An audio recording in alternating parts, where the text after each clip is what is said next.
The word hit me before the hand did. Move, old woman. I didn't have time to react. 1 second I was standing near the entrance of the banquet hall, adjusting the strap of my purse, and the next second I felt fingers close around my arm and yank me sideways. Hard. My shoulder hit the doorframe, and I nearly dropped the small gift bag I'd been carrying for the past 40 minutes on the drive down from Asheville. I turned around. She was already walking away. My son's fiancée, the woman he had asked me to drive 3 hours to meet. The woman who was going to become my daughter-in-law in 6 weeks. She was laughing at something her friend said, her dress catching the light from the chandeliers above, not once looking back at the woman she had just shoved into a wall. I stood there for a moment. Just stood there. My arm was throbbing. My heart was doing something strange and fast inside my chest, and all around me people in nice clothes were moving past like nothing had happened. Because to them, nothing had. I was just an older woman in a blue cardigan who had gotten in the way. I want to go back to the beginning, because that moment at the door was not the worst thing that happened. It was not even close to the worst thing. But it was the moment I understood, somewhere deep and quiet and certain, that something was very wrong with the life my son was building, and I was the only person who could see it. My son called me on a Tuesday evening in early October. I remember because I had just finished grading the last of the essays I was helping my neighbour's daughter with, and I was sitting on my back porch with a cup of chamomile tea watching the last light leave the mountains. He called, and I answered, and before I could even finish saying hello, he said, "Mum, I'm engaged." I put down my tea. He had been dating her for 8 months. 8 months. I knew almost nothing about her. He had mentioned her a few times. She was an interior designer, he said. She had her own clients. She was originally from somewhere outside of Atlanta. He had seemed happy when he talked about her, and that had been enough for me. My son is 34 years old. He does not need his mother asking 20 questions about every woman he dates. I learned that lesson the hard way when he was 26, and I made one too many comments about a girlfriend who, I will admit, turned out to be perfectly lovely. So I said, "That's wonderful, sweetheart. I'm so happy for you." And I meant it, every word. He said he wanted me to meet her at the engagement party.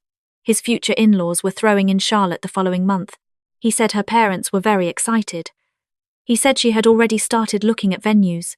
I asked if I could speak with her, just for a moment, just to say congratulations. There was a brief pause. Then he said she was in the shower. I told him to have her call me when she had a chance. She never called. I drove to Charlotte on a Saturday morning, leaving my house before 7 so I could stop and pick up a gift. I'd found a beautiful silver picture frame at a little shop in Weaverville, the kind with a hand-engraved border, and I'd had it wrapped in cream-coloured paper with a white ribbon. I'd also brought a card. I had spent probably 20 minutes in the card aisle at the drugstore, looking for exactly the right one. Something warm but not over the top, something that said I was glad to welcome her into the family without sounding like I was trying too hard. My son had told me the party started at 2. I arrived at the venue, a rented banquet room at a hotel near Uptown, at 1:55. I was wearing my blue cardigan over a nice blouse and a pair of slacks I'd bought the previous spring. I had gotten my hair done the day before. I looked, I thought, perfectly appropriate for a future mother-in-law meeting her son's fiancée's family for the first time. That was when she shoved me into the doorframe. I didn't tell anyone what happened right away. I found a seat near the back of the room, set my gift bag on the chair beside me, and watched. My son was near the bar on the far side of the room, talking to a group of men I didn't recognize. He hadn't seen me come in yet.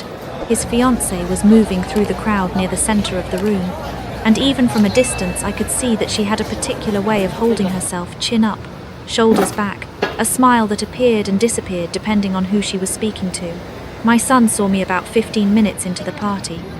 He crossed the room with his arms open and pulled me into a hug that lasted long enough for me to feel some of the tension leave my shoulders. He smelled like the same cologne he'd worn since college. I held on a little longer than I probably needed to. "Mum, I'm so glad you made it. Come on, let me introduce you." He led me across the room. His fiancée was standing with 2 women near a tall table decorated with flowers and photographs. I recognized my son in some of them, which meant she had already assembled an engagement photo display, without anyone in my family being asked for pictures. A small thing. I filed it away. When my son said, "Babe, this is my mum," she turned around. and for just a fraction of a second, so fast I almost missed it, something moved across her face. Not surprise. Something closer to assessment.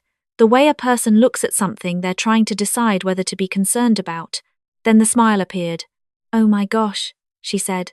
And she leaned in and gave me the lightest possible hug, the kind where both people's bodies barely touch. "We have heard so much about you." She turned back to her friends almost before she finished the sentence. My son didn't notice. He was flagging down a waiter to get me a glass of wine. I stood there next to his fiancée for a moment, half in and half out of the conversation she'd returned to. And then I quietly stepped back and found my way to a chair near the edge of the room. I sat at that party for 2 hours. My son came to check on me twice. His fiancée did not come back to speak to me at all. Her parents, a tall man with silver hair and a woman in a red dress, were gracious and friendly when my son finally introduced us, and I liked them. They seemed genuine. They asked about my drive, asked about Asheville, asked how long I'd been a teacher. They were the kind of people who knew how to make a stranger feel welcome at a party. Their daughter had apparently not inherited that particular quality. On the drive home, I called my younger sister. She lives outside of Knoxville, and she has very little patience for people behaving badly, which is exactly what I needed at that moment. I told her about the shove at the door. I told her about the hug that wasn't really a hug. I told her about sitting alone for 2 hours while my son mingled with people he'd just met. "Margaret," my sister said, using my full name the way she does when she's serious, "does he know she pushed you?" I said no. "Are you going to tell him?" I thought about it for a long time, long enough that my sister said my name again. Softer this time. "Not yet," I said finally. "I want to understand what I'm dealing with first." I didn't hear from my son for almost 2 weeks after that. When he did call, it was to tell me that they'd picked a venue, a vineyard outside of Raleigh, and that the wedding would be on the first Saturday of December. He asked if I would be comfortable doing a reading during the ceremony. I said, of course. I asked how his fiancée was doing. He said she was great, really great. She'd just landed a big new client, a commercial project in downtown Charlotte.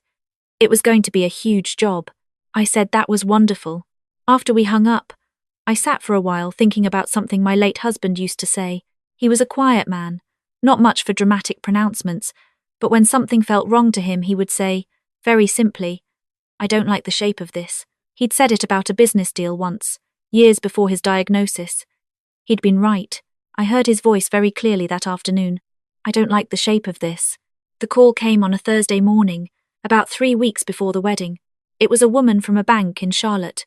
She was polite, apologetic, clearly trained to handle these calls with care. She said she was following up regarding a personal loan application that had been submitted in my name. I told her I had not applied for any loan. Silence on the other end of the line. Then the sound of typing. She said the application had been submitted online 2 weeks earlier. It listed my social security number, my address, my date of birth. It listed my income incorrectly, but close enough to be concerning. The loan amount was $42,000. I could not speak for a moment. She asked if I wanted to report this as potential identity fraud. I said yes. I said yes, absolutely yes. And then I asked, very carefully, whether she could tell me anything about the IP address or the contact information attached to the application. She said she could not share that over the phone, but that she was flagging the account immediately and connecting me with their fraud department. She told me to contact the 3 major credit bureaus and place a fraud alert on my credit file before the end of the day. I wrote everything down. I thanked her. I hung up the phone. Then I sat at my kitchen table, and I pulled my hands into my lap and I just breathed for a while. In and out. Looking out the window at the bird feeder my husband had built the summer before he got sick, the one I'd kept filled for 9 years because I couldn't bring myself to take it down. My son was getting married in 3 weeks, and someone had tried to take $42,000 in my name. I did not jump to conclusions. I want to be very clear about that. I am a former high school English teacher. I believe in evidence. I believe in giving people the benefit of the doubt until the doubt is no longer reasonable. But I also believe in asking questions. So I called my son. He answered on the second ring, cheerful, distracted, clearly in the middle of something. I told him about the loan application. The cheer went out of his voice immediately. He said that was terrible, that was awful, he was so sorry. Did I need help contacting the credit bureaus? He could come up this weekend if I needed. I said no. I said I was handling it. But I said I wanted to ask him one question, and I needed him to answer it honestly. He said of course. I asked if his fiancée had ever asked him about my finances, about my retirement accounts, my savings, my monthly income. Silence. Not a long silence. Maybe 4 seconds. But 4 seconds is a very long time when you are a mother listening to your son realize something he doesn't want to realize. He said, "Mom, why would you ask that?" I said, "Because I need to know." Another pause. Then, quietly, he said that she had asked him once whether I owned my house outright or still had a mortgage. He'd thought it was just curiosity. He'd told her I'd paid off the mortgage 2 years ago. I closed my eyes. I said, "Okay, sweetheart, don't say anything to her yet. Just let me handle this." He started to protest, and I said his name. Just once. The way I used to when he was 7, and about to do something I knew he'd regret. He stopped.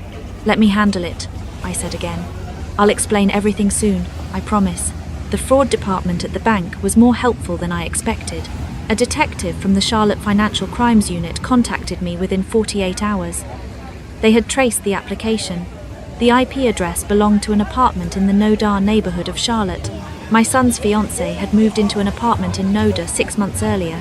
I will not pretend that I felt nothing when the detective told me that. I felt quite a lot. I felt a cold, heavy sadness that settled somewhere in the middle of my chest and stayed there. Because this was no longer a feeling or a suspicion or a shape I didn't like. This was a fact.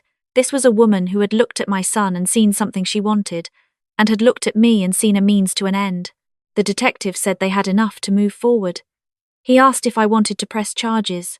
I said yes. He said the timing was sensitive given the upcoming wedding, and that they would coordinate carefully. He asked me not to alert the subject. The wedding was in 11 days. I drove to Raleigh on a Friday afternoon, the day before, and checked into a small bed and breakfast about 2 miles from the vineyard. I had not told my son I was there. I had spoken to him twice in the past week, and both times I had kept my voice level and told him everything was fine. He had sounded worried. He had sounded like a man trying to hold 2 realities together at once, and not quite succeeding.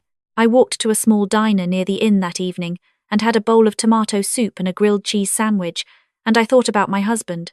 I thought about the morning he told me he was sick, how he'd sat across from me at our kitchen table with his hands wrapped around a coffee mug and said the words without flinching, without asking me not to cry, just steady and clear and present.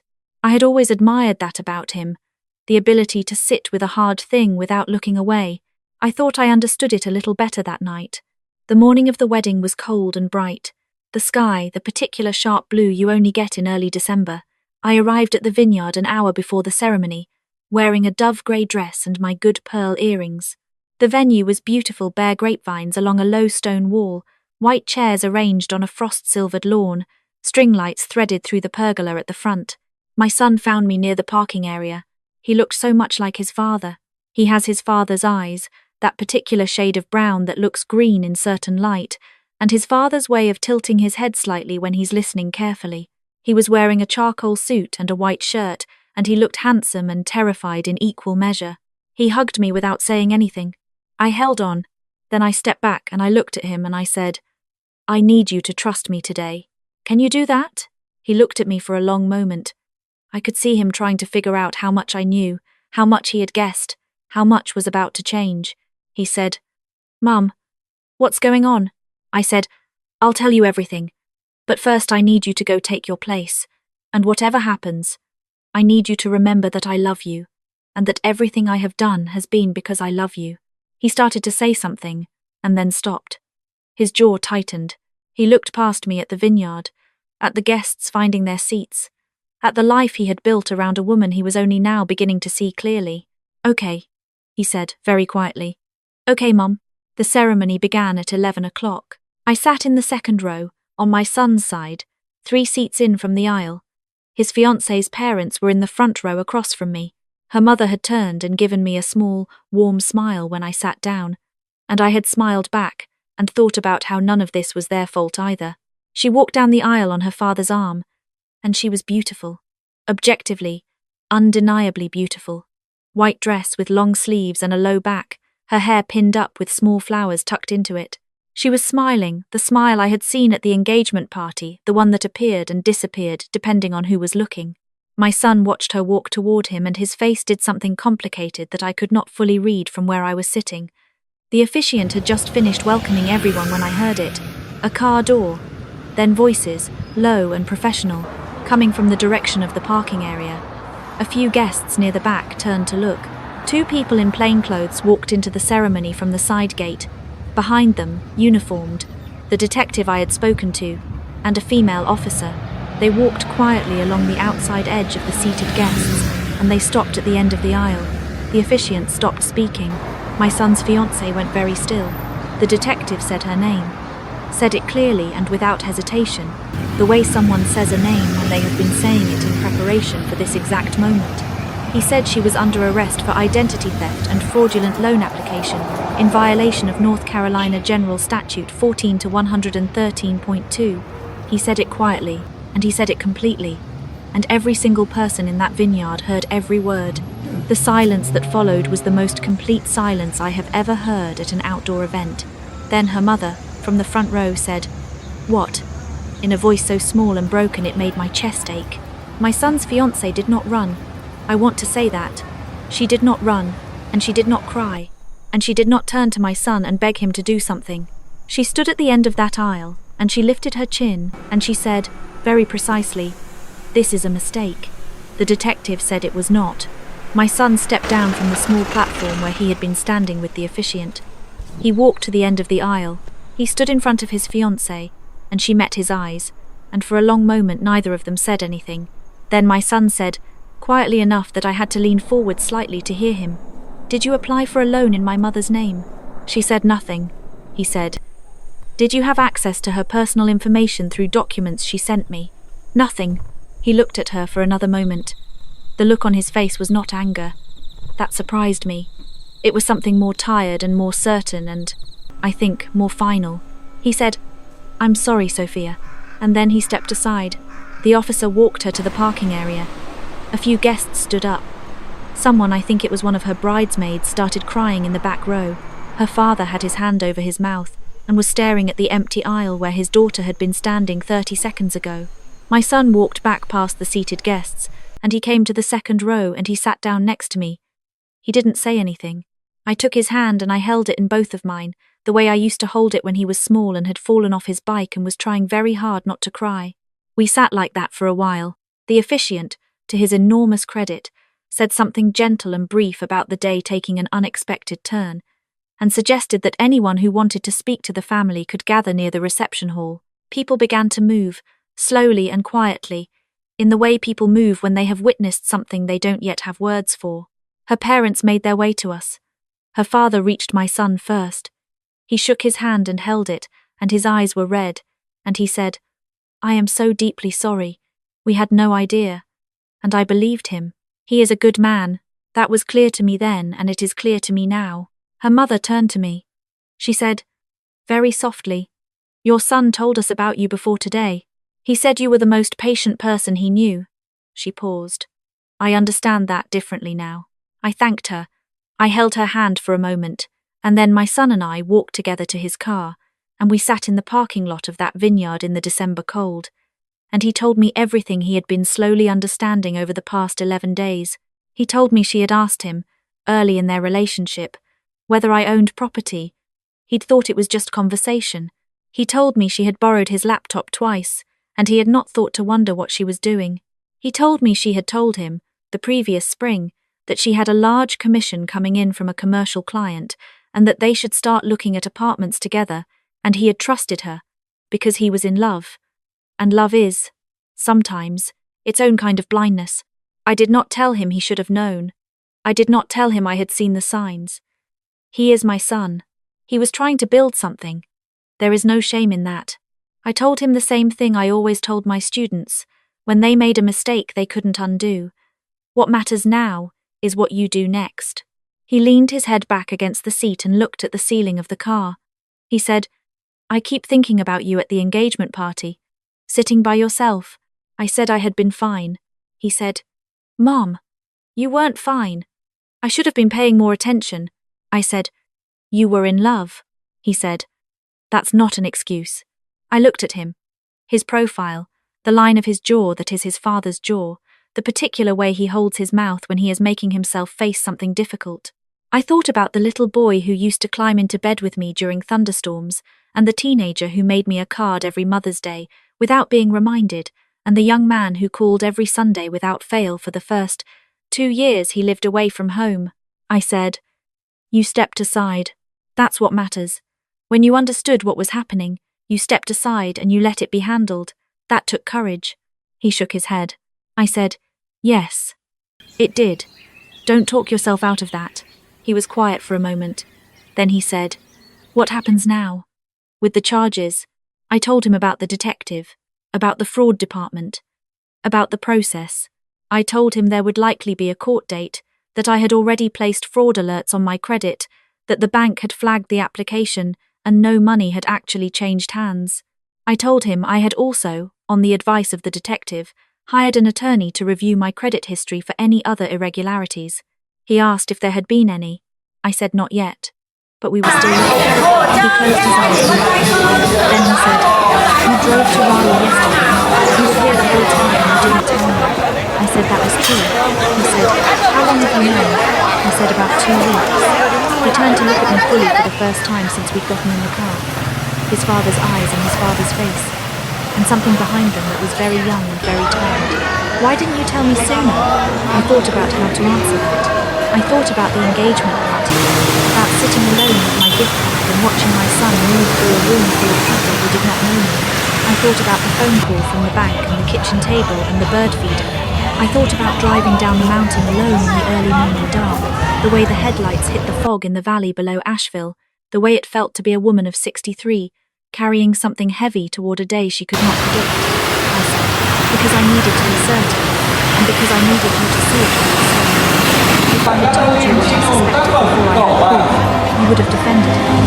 If you had defended her, there would have been a wall between us that might have taken years to come back. He sat with me for a while. Then he said, very quietly, "Did she know?" "When she did she know you would find out?" I said I didn't think she had planned to be found out at all. I said people who do things like this rarely think clearly about consequences, only about what they want and what is standing between them and getting it. He nodded. He started the car. Not to go anywhere, just for the heat. We sat there for a long time in the warmth of the running car, watching the vineyard slowly empty as guests filtered out in small groups, some of them pausing to look at his car as they passed, most of them looking away. The string lights in the pergola were still on, swaying slightly in the cold wind off the fields. They looked very beautiful against the December sky, all that light and no ceremony to fill it. Eventually my son said, "I'm going to need a while." I said, "I know." He said, "Not from you. From all of it. I just need some time to just be still." I said that made complete sense. I said there was no timeline for this. I said that when he was ready to talk more, I would be there, and when he needed to not talk at all, I would be there for that too. He said, "I know, Mum." Then, after a moment, "Thank you. For being patient with me. For not for handling it the way you did." I said, "That's what I'm here for." He drove me back to the bed and breakfast. He walked me to the door. He hugged me in the small front garden in the cold. A real hug. A long one. The kind where neither person is thinking about letting go. When I got inside, I sat on the edge of the bed and took off my pearl earrings and set them on the nightstand. I looked at the ceiling for a while. I thought about my husband again. I thought about him saying, "I don't like the shape of this," and how right he had always been about shapes. I thought that he would have handled today with the same quiet steadiness he brought to everything, that he would have put his arm around our son in that parking lot and said, very simply, "You're going to be all right." I thought he would have been proud of our son for stepping aside. I thought he would have been proud of me too. The charges moved through the system over the following months. There was a court date in March. My attorney was thorough, and the detective's documentation was meticulous, and the outcome was what it needed to be. I did not attend the hearing. My son did. He called me from the parking lot outside the courthouse afterward, and his voice was steady, and he said, "It's done, Mum." I said, "Good." He said, "Are you okay?" I said I was. I said I had been okay for a while actually, that I had made my peace with the hard part long before December, somewhere in the middle of a long drive down a dark mountain road with fog in the valley and headlights cutting through it, when I had decided that what mattered was not what had been done to me but what I chose to do next. My son was quiet for a moment. Then he said, "Dad would have liked that." I laughed. A real laugh, the kind that starts somewhere low and warms on the way up. I said yes, he absolutely would have. We talked for a while after that, not about the case or the wedding day or any of the hard things. We talked about ordinary things, his apartment, a book he'd been reading, whether I needed help cleaning out the gutters before the spring rain came. Ordinary, beautiful, irreplaceable things. When we hung up, I went out to the back porch and I filled the bird feeder. It was a warm afternoon for early spring, the kind of day that surprises you after a long winter. Sunlight with actual weight to it, landing on the bare branches of the dogwood my husband planted the year we moved in. I stood there for a while with the empty seed bag in my hands, and I just breathed. I am 63 years old. I raised a good man. I am still standing. That is more than enough.